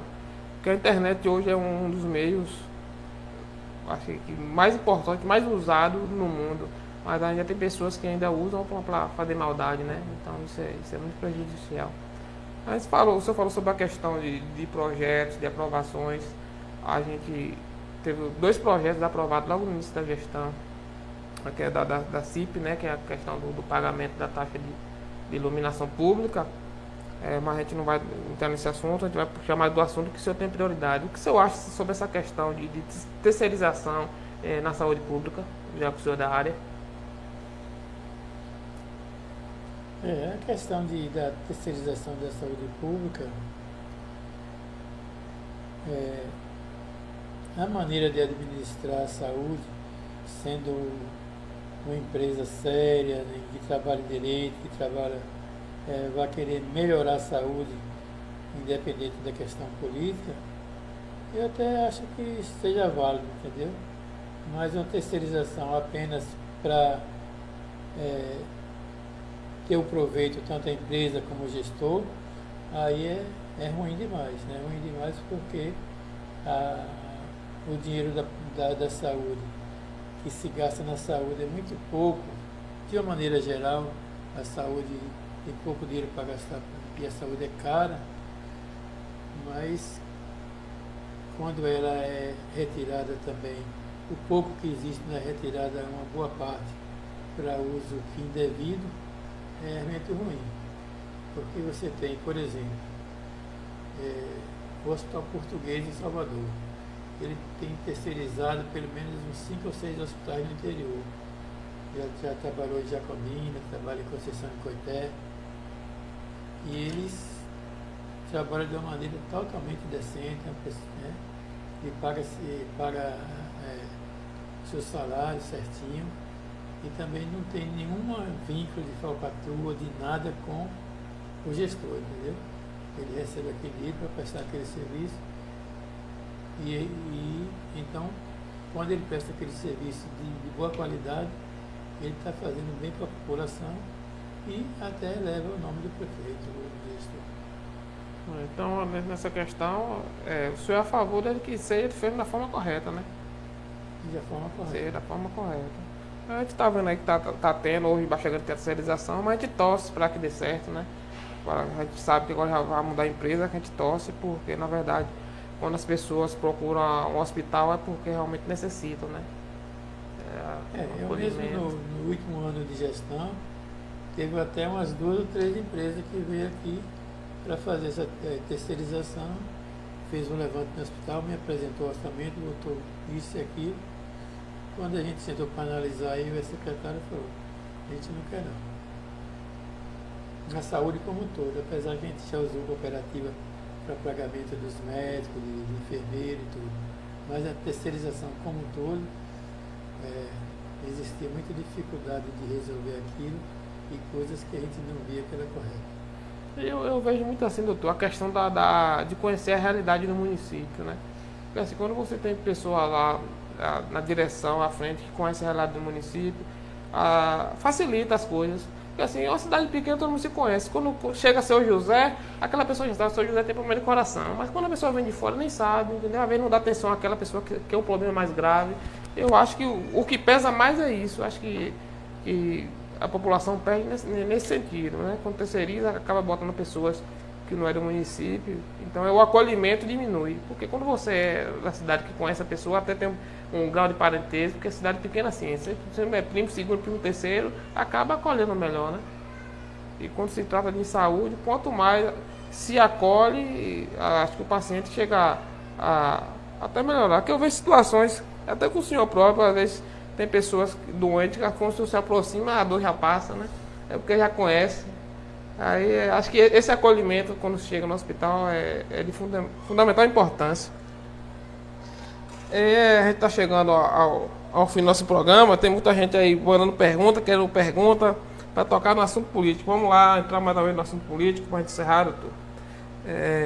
Acho que as pessoas sempre se perguntam, principalmente que assim o senhor se afastou um pouco, né? Deu uma sumida, está correndo atrás do seu trabalho, de resolver sua vida pessoal. Não falou em momento nenhum sobre questão política, nem não usou redes sociais, não usou programa nenhum. A gente está tendo o privilégio de ser o primeiro programa a receber e está ouvindo isso. Eu queria que o senhor falasse um pouco sobre heraldo político. Qual o seu pensamento hoje político? O senhor ainda pretende ser candidato a algum cargo público em Baixa Grande? Pois é, Nailson, eu estou afastado politicamente nesse período, por força desse trabalho que eu estou exercendo, mas em termos de, seja bem claro, em termos de candidatura direta para ser candidato, eu acho que está fora de cogitação. Eu não sou mais candidato a nada, daqui a um mês, daqui a 20 e poucos dias, eu vou fazer 74 anos. Chegar na próxima eleição já vou estar com quase 77, 78. Imagine as pessoas achando que ele me velho agora, imagine com 78 anos. Mas, e também eu acho que está na hora de eu cuidar da minha vida, para poder ver se eu consigo ter uma vida mais tranquila no final de carreira, no final de médico, não sei até quando eu vou trabalhar como médico, apesar de ter muita disposição, e só vou parar na hora de ser, eu não aguento mais, entendeu? Mas eu realmente não pretendo de jeito nenhum ser mais candidato a prefeito, porque isso me trouxe muitas consequências ruins também, entendeu? E acho que teve momentos de alegria de você ajudar o povo, de você ser elogiado, mas também teve umas consequências que eu sofri, principalmente recentemente, que está sendo muito ruim para mim, e uma das consequências foi a questão política. Então, eu não pretendo ser candidato, né, de jeito nenhum, mas eu tenho aí as pessoas que é do grupo, né? Eu não quero ser ingrato nem injusto com as pessoas mais ligadas a mim, que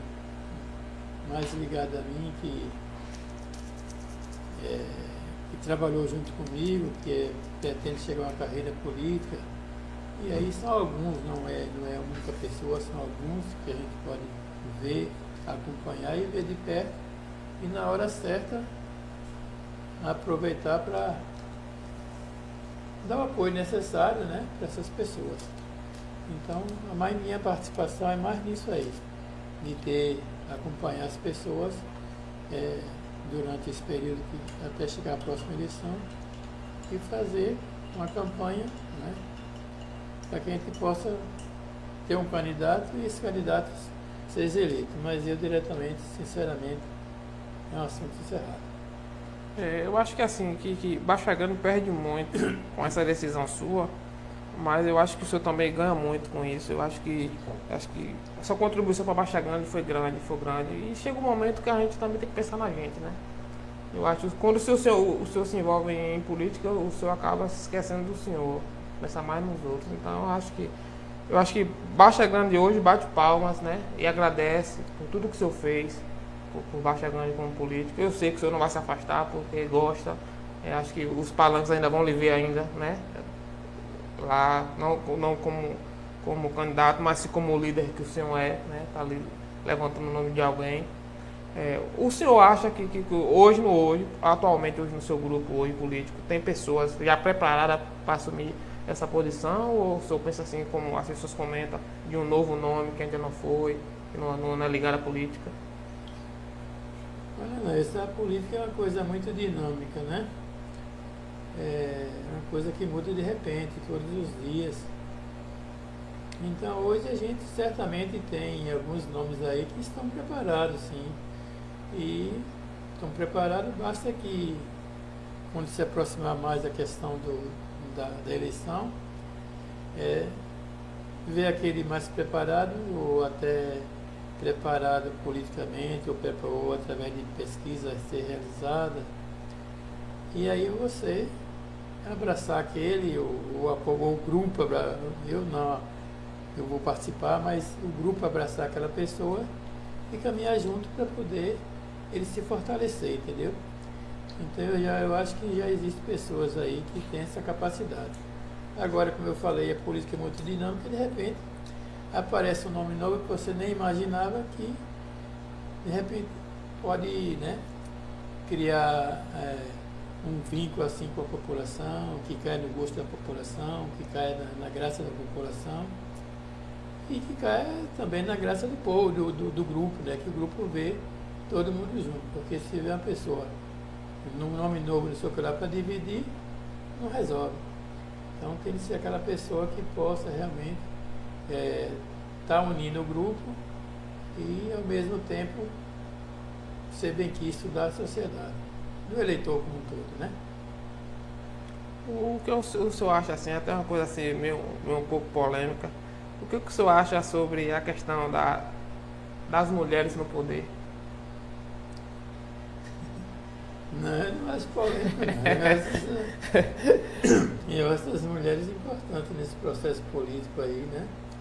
E você tem demonstrado aí no mundo todo mulheres que participam da política, mulheres como na Inglaterra, na Alemanha, né? Você vê aquelas mulheres lá, um monte de ferro, trabalham, já tem não sei quantos anos, né? Dirigindo a Alemanha, dirigindo a Inglaterra, e tem outras mulheres por aí no Brasil como um todo, prefeitas, que são muitas prefeitas que tem aí, que fazem um bom trabalho. Então a capacidade de gerir da mulher é exatamente igual ao do homem, entendeu? Ela vai fazer o mesmo trabalho, basta que ter uma equipe, né, boa e que vai fazer o trabalho conjunto, trabalhar junto, mas não temos nenhuma. Eu acho que a mulher tem que ter mais oportunidade realmente na política, né? E a população acreditar mais nas mulheres, porque às vezes é a própria população que, né? E às vezes as próprias mulheres que não votam nas mulheres. As mulheres precisam ter mais coragem, né? Então eu sou daquele tipo que a mulher tem seu valor realmente. Até eu gosto de brincar e as mulheres são tão poderosas hoje em dia que a gente, homens, nós participamos das duas últimas guerras mundiais. E a terceira guerra, a mulher pode ir tranquila, que eu não faço questão. É a vez dela, é direitos iguais, vamos lá para a linha de frente.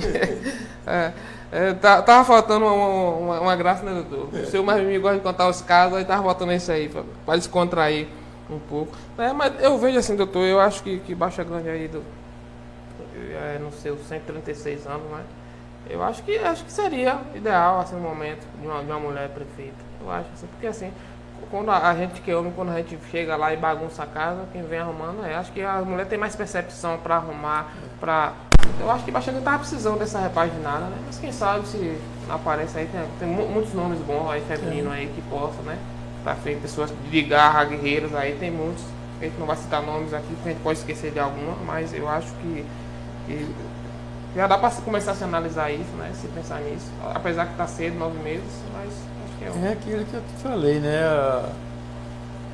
Existe nomes, existe. Agora está cedo para poder você definir alguma coisa, né? E justamente não pode citar nome porque qual o risco de você começar a ter uma desunião no grupo que não é vantagem para a gente, entendeu? E até o desgaste também. E até desgaste, mas o fato é que eu não sou mais candidato. Então, mas assim, como mais uma vez eu falo, Baixa Grande perde muito com isso, mas o senhor ganha também, que eu acho que o senhor vai ter melhores dias de vida. E eu tenho certeza que o senhor não vai parar de fazer as ações que o senhor vem fazendo, né? Trazendo bem-estar para as pessoas. Eu tenho certeza que as suas portas vão estar sempre abertas para a população de Baixa Grande, independente de se você é candidato ou não. Isso que é o mais importante. E sobre a questão política estadual, doutor, como é que o senhor analisa assim? Porque na verdade as eleições são ano que vem, mas já está a fervor, né? A gente vê aí que tudo indica que a disputa seja entre o Wagner e a Semineto. Como é que o senhor analisa isso aí? Veja bem, Nailson, nós fomos para o PP no ano passado, né? Para disputar a eleição municipal. E o PP, hoje, que o presidente estadual é João Leão, que é vice-governador do estado. É da base. Né? E é da base do governo. E a gente foi para lá pensando até angariar ou ter um apoio maior do governador do estado. E confesso que a gente não encontrou isso, né? Algumas emendas do deputado Cláudio Cajado, de equipamento hospitalar, de umas coisas importantes, a gente não foi agraciado por isso, porque a gente, na realidade, né, aqui em Baixa Grande especificamente, onde existe o PT, jamais enraizado aqui, pintado, né? A gente ficou de fora. Inclusive na eleição, você viu o vídeo que o governador fez apoiando a outra candidatura, né, que repercutiu bastante. Foi incisivo, pediu voto e tudo. E aí eu até falei com o vice-governador, ele ficou chateado, mas só isso. Ficou chateado, entendeu? Então, e a realidade da gente é agora o quê?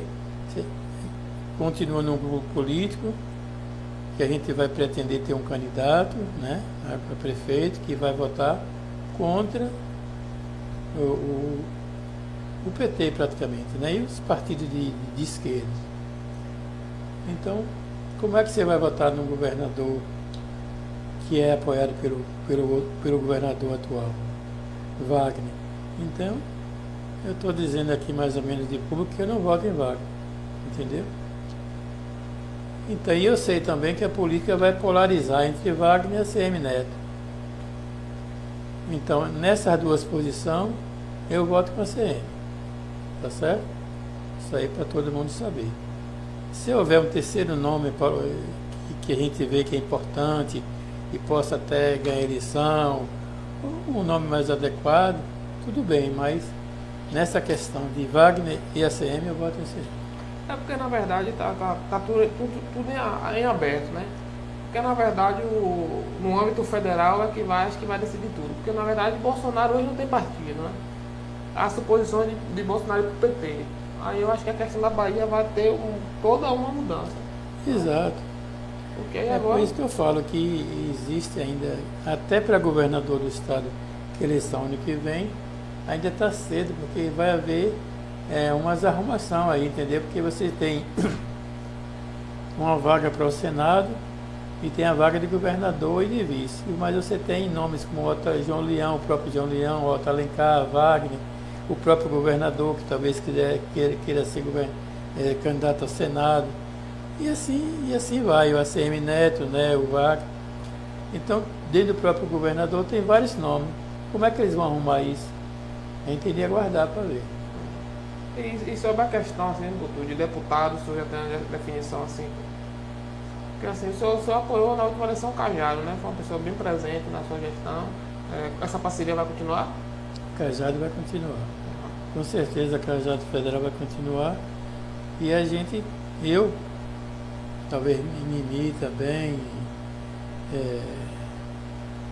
a própria Eliede que teve reunião com a gente e Guilherme, a gente formalizou um apoio na época a Cátia Bacelar. Estadual. Estadual. E foi a única realmente que injetou algum recurso para a gente, que mandou na hora certa, que veio e tudo, entendeu?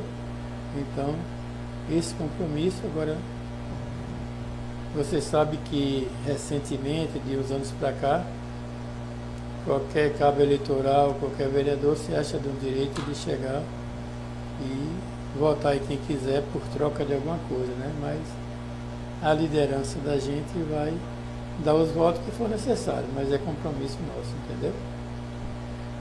Então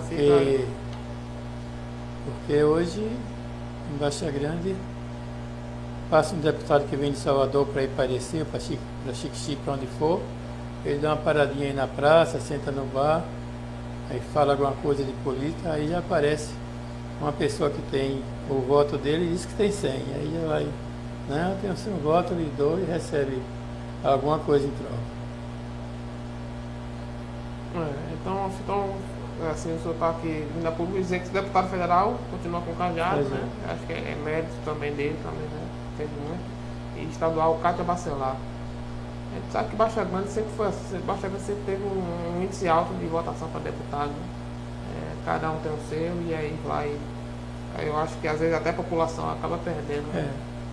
E você sabe também que a gente já votou em Pedro Tavares, né? Que a vereadora Nazinha tem até uma grande amizade com ele, né? No seu posicionamento dela agora, daqui para frente. O Ângelo Almeida com a Amós também outro grande amizade, entendeu? A gente não pode dizer, mas o que eu posso dizer é isso aí, que eu, Mimi, Guilherme, a própria Eliede, deve votar com Cátia Bacelar. Vou aproveitar e mandar um abraço aí ao pessoal que está aí, os ex-secretários que está participando aí, Guilherme está aí participando, Rejane, Karine, que foi tesoureira, também está presente aí, e Josi, né, que foi diretor do hospital, está participando aí. Um forte abraço para vocês, é um prazer ter vocês assistindo nosso programa. E doutor,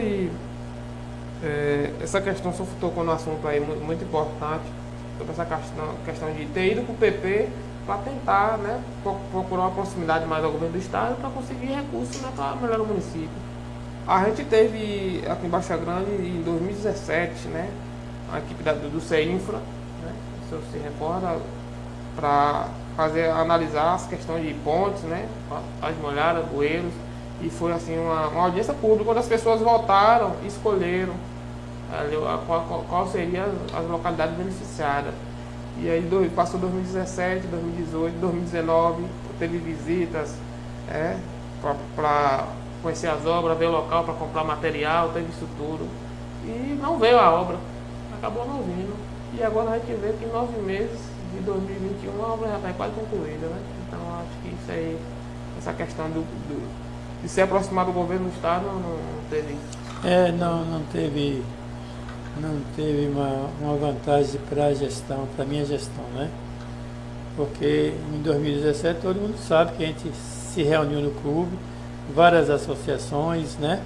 De vários locais, e aí teve eleição, o nego foi lá, votou, contou os votos, para ver qual a localidade que a gente elegeria para poder fazer essas passagens molhadas e as pontes, né? Foi o estado de Mandacaru, o Estaleiro, Nas Pedras. E de imediato veio os engenheiros, fez levantamento, fez esse projeto, né? E a gente dizia, não, vai começar, e pedia, né, ao próprio deputado, a João Leão, e não aconteceu nada. Isso tem 3 anos. De repente, a obra chega, que é uma obra que não é do governo do Estado, é uma obra com dinheiro Do Banco Mundial. do dinheiro do Banco Mundial, que é empréstimo do Banco Mundial, e que inclusive tem a participação do governo federal. E na verdade não é indicação nenhuma de deputado. Não. Que já foi votado. Outra situação também, assim, que a gente ficou muito feliz, acho que bastante gente ficou muito feliz, mas a gente não pode deixar de falar sobre a questão da extensão de rede para o Urecê, né? É uma questão que quando foi iniciado o projeto, né, para pavimentação, foi encaminhada, solicitada em base esse pedido de extensão de rede, né, para as casas, e só agora veio chegar.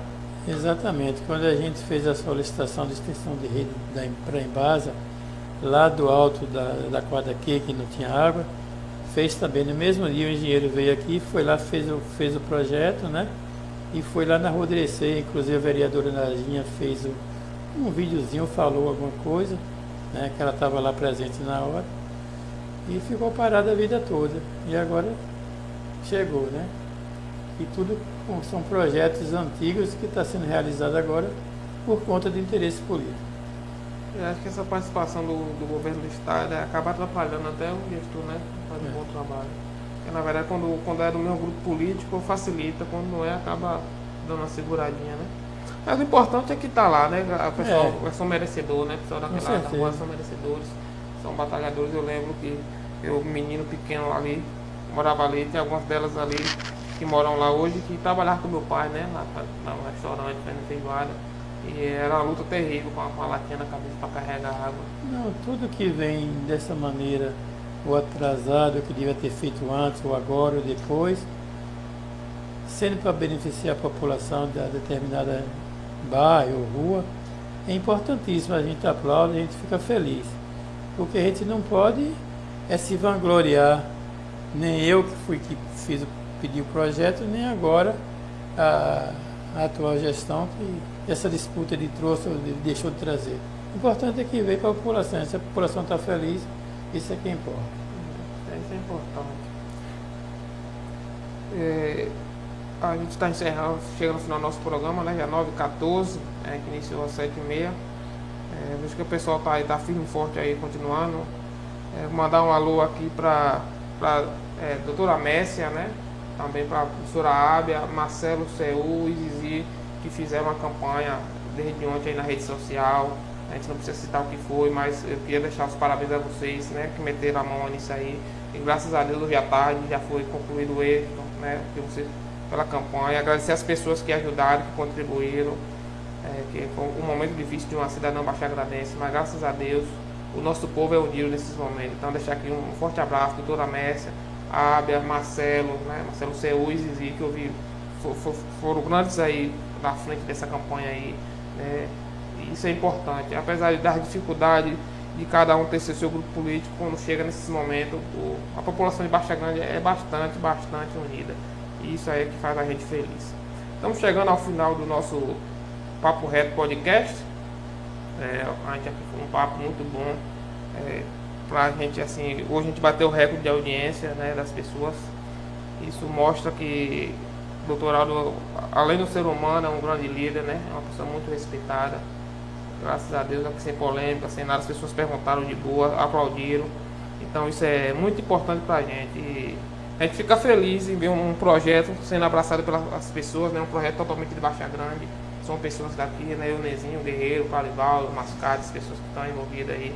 E quando a gente é abraçado pela nossa cidade, velho, é muito bom. Isso é um grande ponto de partida. Então eu fico muito feliz por isso. E queria contar com vocês próxima semana, né? No mesmo horário, na quinta-feira. A partir de segunda-feira a gente vai estar divulgando quem vai ser o nosso próprio convidado. Nosso diretor já está vendo aí, já está com a agenda, mas ele só solta na segunda. Não, massa. Ele só quer soltar o entrevistado na segunda, quer fazer um pouco de suspense. Mas é isso aí, esse programa aqui, todos vocês, né, se vocês queiram participar, que tá aberto aqui, pode bater um papo bom, legal. O Marão aí, a gente fazer um papo, em breve, Marão, fazer um papo aí quando voltar ao esporte, falar sobre a importância, né, da educação física na pandemia, o espaço aberto aí. Então, um abraço para todos vocês, de coração agradecer pela participação, né? E queria deixar aqui aberto para o Dr. Heraldo, né? Tá fazendo as considerações finais dele, os agradecimentos deles. E com fé em Deus, quinta-feira a gente vai estar de volta aqui com mais um Papo Reto através da Cristal TV. Você, doutor. É isso, Nailson. Eu lhe agradeço muito, fiquei muito lisonjeado, né, pelo convite, né? Foi a oportunidade de a gente passar mais de uma hora conversando com a população de Baixa Grande, com nossos internautas, né? E dando algumas explicações necessárias que o povo precisava ouvir e falar em diversos assuntos, de questão de vida pessoal, de vida política, de vida financeira. Isso foi muito importante para mim. Eu acredito que é um programa que você vai continuar, vai ter sucesso, e eu desejo isso, né? Para Baixa Grande, né? Ter a felicidade de ter pessoas como você, né? Que se preocupa com a população, se preocupa com o social, se preocupa de uma maneira geral com Baixa Grande como um todo. Então eu agradeço de coração a todos vocês que participaram, né? Os internautas, a população de Baixa Grande, e a você por esse convite pessoal. Muito obrigado mesmo. É isso, doutor. Quem teve o prazer imenso foi eu, né? Porque a gente conviveu bastante tempo junto aí, não só nesses 4 anos de mandato, mas há um período atrás a gente já vinha trabalhando junto, desde o período que a gente começou a fazer política. Eu sou sempre de portas abertas. Eu tenho uma grande história com minha família, né? Com meus pais, uma história muito grande, e graças a Deus eu herdei isso, né? Sua amizade, para mim foi uma herança também de família que eu herdei. A gente sempre sincero. Acho que o senhor, desde o momento que me deu a oportunidade de conversar com o senhor, sempre foi sincero, sempre foi aberto comigo. A gente acabou se tornando amigos, né? Sempre não tinha segredo para discutir as coisas. Às vezes eu falava algumas coisas, até se o senhor quer de pouco reclamar, eu era um dos que mais eu reclamava, porque às vezes eu ficava ali tentando falar as coisas, porque assim, o elo de amizade abria brecha para eu falar, né? E eu só tenho a agradecer ao senhor pela oportunidade que o senhor me deu, né? Pelos ensinamentos do dia a dia, e mais uma vez agradecer por eu ter aceitado o nosso convite. Mandar um abraço para Gil Eletro, que tá aí, participou pela primeira vez. Gil, não sabia. Todas as quinta-feiras, Gil, a gente está aqui sempre trazendo uma pessoa. A gente trouxe semana passada Joaci, já trouxe Pedro Som, trouxe o Dr. Ramon. Todas as quinta-feiras, ponto marcado aqui com a gente. Espero ter você novamente aqui com a gente. Um abraço, dona Nilza. Abração, dona Nilza. A senhora é como a mãe, viu? Um abraço. Abraço a todos vocês. Obrigado mais uma vez, né, por estar junto com a gente aqui, levando esse projeto à frente, o podcast Papo Reto. Até quinta-feira. Que Deus abençoe a todos e boa noite.